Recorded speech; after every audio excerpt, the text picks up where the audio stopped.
If you've been following me for any length of time, if this is your first video and you just look behind me, you know that I am a Marvel fan. There is not a single DC book hanging on the wall in this comic book room, but I have been trying to expose myself to DC and to other characters outside of the Marvel universe. And I've done some experimentation with some DC related titles, and the struggle has been real. I'm going to be honest.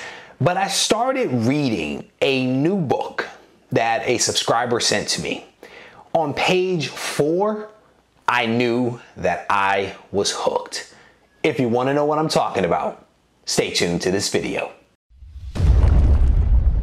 This content is sponsored by BCW Supplies. Visit them at bcwsupplies.com.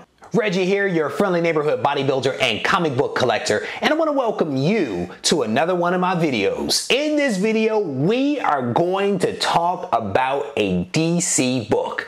You heard me right. We are going to be talking about a DC book that I am honestly hooked on.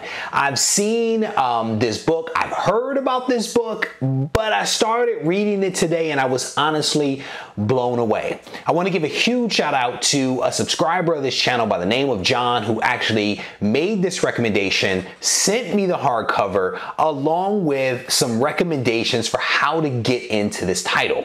And I'm going to be honest with you, I am not a fan of rules. Despite my pleasant demeanor here on the internet, I am not a stickler for rules, to be honest with you. I don't like to be boxed in, and I like to, as an A-type personality, to chart my own course.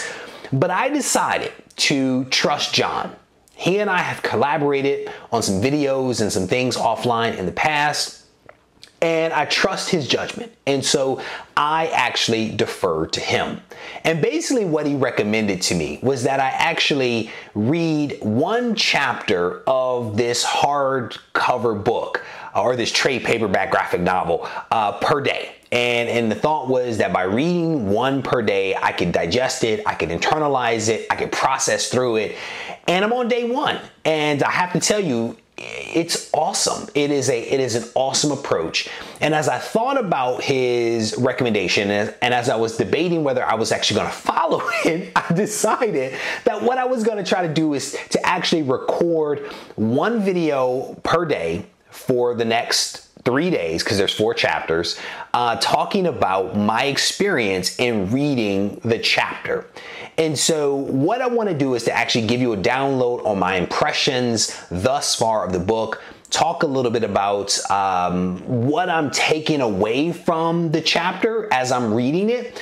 And what I'll do is probably release the 4 videos one day after another over the course of 1 week or something like that.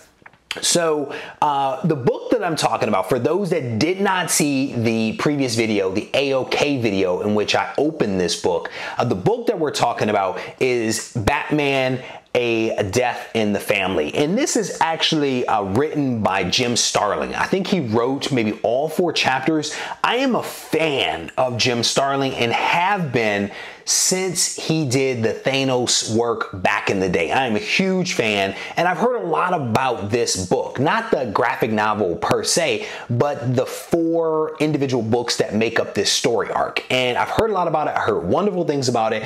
And again, as I started reading this thing, I realized that the rumors were true. I actually, out of all the DC characters, felt like I could probably get on board with Batman above all else. And the reason for that is back in the day, I went to the theater to see the Batman movies. Every single one of the Batman movies I've watched. I kind of dig Batman. I think Superman, like Captain America, for me is a little too perfect. And I like a little grittiness, a little texture, a little maybe authenticity to a character, because it allows me to connect with that character a little bit better. And I think Batman for me might just be the DC character that I can get on board with. And if this is an example of what a Batman comic is like, I am on board, let me tell you. So the way that this book is broken down is that there are basically 4 chapters. Chapter 1 and 2 come from Batman 426. Chapters 3 and 4 come from Batman 427. Chapter 5 comes from Batman 428. And chapter 6 comes from Batman 429. And these 4 books basically were released in 1988 into 1989. And so this book, again, I've only read the 2 chapters and it is off to an amazing start. I think that this is actually the cover of Batman 426 right here. This is book 1 of 4. I'm actually hoping to track down these books, honestly, because I was hooked from the very beginning, and I was like, you know what? I should get these books. I should have these books in my collection. And so I am actually working towards snagging those books. Part of the reason why I like this is because I feel like this, to some degree or another, and this is my opinion, is a great place to jump on board with a character, right? That is one of the real struggles that people have with characters, is how many books do you have to read to really get a feel for who the character is? And I so far think that this is a decent foundational book for people to get on board with to understand Batman, right? Because from this book, what I have already learned is that, again, my opinion, Batman is awesome. Batman cares about Jason Todd. Batman's best friend and oldest friend is Alfred. He has a fantastic relationship with Commissioner Gordon. From his position in the book and the fact that he's the only villain, clearly we know the Joker is a major character in this book and also in the lore of Batman. You could see that there is a good working relationship between Batman and Commissioner Gordon. That's pretty apparent here. Those are just some of the initial impressions, right, that I get from this thing. Just reading it, you can get a pretty decent feel for who the major players are in Batman's life and how he operates, right? There was a segment here where Jason Todd kind of just right from page 1, really, and this book is actually page 9, but really it's like part 1 of chapter 1. He just flies off at the handle and just jumps into the fray to battle 8 people that are part of a pedophilia ring, and he just goes in with no care, and Batman jumps in to essentially assist. What was interesting, and I don't know if I really realized this about Batman, is that his actions are very calculated. As he's fighting, he's making commentary that because of how he attacked certain people, they're going to end up in traction. And he kind of does this voiceover where he's like, these guys are going to be in traction. These guys are just going to be knocked out for a little bit. This guy, he'll be fine in a couple of minutes. And he just breaks it down. As he's hurting people, he is basically doing a talk track. And it was cool because you could see that he was measured, that he was in control of his actions. And he goes on after the 8 people are subdued, and he basically scolds Jason Todd, and he tells him that there is a method to the madness, right? They have processes and procedures that they follow, and he went against that. And one could assume from the outside looking in that Batman just is reckless, that he just goes in and just, messes people up. And it's very clear that he cares about the safety of Robin, and that he has a process for doing the things that he does. Though that is what I got just from the first couple of pages of reading this thing. It goes on to talk about his relationship with Alfred as being one of his oldest friends, his confidant, and he is basically almost doing a counseling session with Alfred, where he is talking about Robin and his concerns about his safety, and Alfred is like, yeah, I've observed the same thing. We might need to do something. And then there's the moment where, Robin is essentially listening. There's a confrontation. He storms out.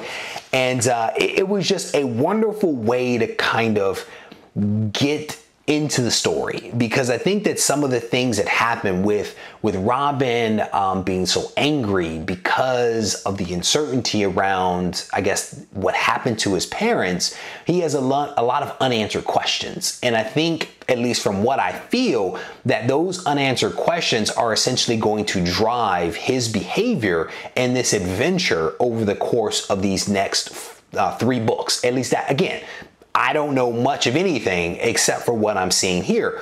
And then we kind of transition into this whole Joker thing, right? So the Joker has escaped. So they are, establishing him as like the big threat that they are going to have to tackle. You get to see, and I've never read a Batman book before, but as I'm reading the Joker dialogue and his exchange with his henchmen, I really harken back to like the Adam West TV show. And just the behavior of Joker on that show is very reminiscent of what I see playing out here in this comic. And to me, it's really cool. He is like nuts and brilliant all at the same time. It is really fascinating to see Joker here in this book and to kind of see it play out. But I'm not gonna, I guess I've given like a ton of spoilers here. So if you haven't read this, I mean, I'm basically telling you everything that's going on. So this dude's got a cruise missile, man. He has a cruise missile. This is insane. So they basically have this cruise missile. They break this thing down. They're trying to find somebody that can actually buy this thing so they can make some money. Jason Todd is going through his struggles. He is struggling with, his mom dying, his father being gunned down by Two-Face. He goes on to find out that maybe his mother isn't his real stepmother, which prompts him to actually do some investigation, identify 3 people that could potentially be his mother, and then he just jumps on a plane, courtesy of Bruce Wayne's credit cards. And all the while, Batman is kind of doing what it is that he does, which is track down the bad guy. He is tracking down the Joker to find him, to put him back in jail. And this thing kind of goes on. There's a lot of shenanigans here, but at the end of the day, what ends up happening is that these 2, Batman and Robin, basically go to, I think it's Lebanon, independent of one another, doing what it is that they do. Robin is chasing down, his leads for who could be his possible mother. Bruce Wayne is there tracking the Joker. They actually meet up and realize that they are working essentially towards the same ends. And so, they fight some guys in the desert. They terrorize these guys. I mean, there are hang gliders. I mean, there's hang gliders, there's Land Rovers, and there are gunfights. There's some explosions. I mean, I'm going to be honest with you, the artwork isn't that good. The artwork isn't.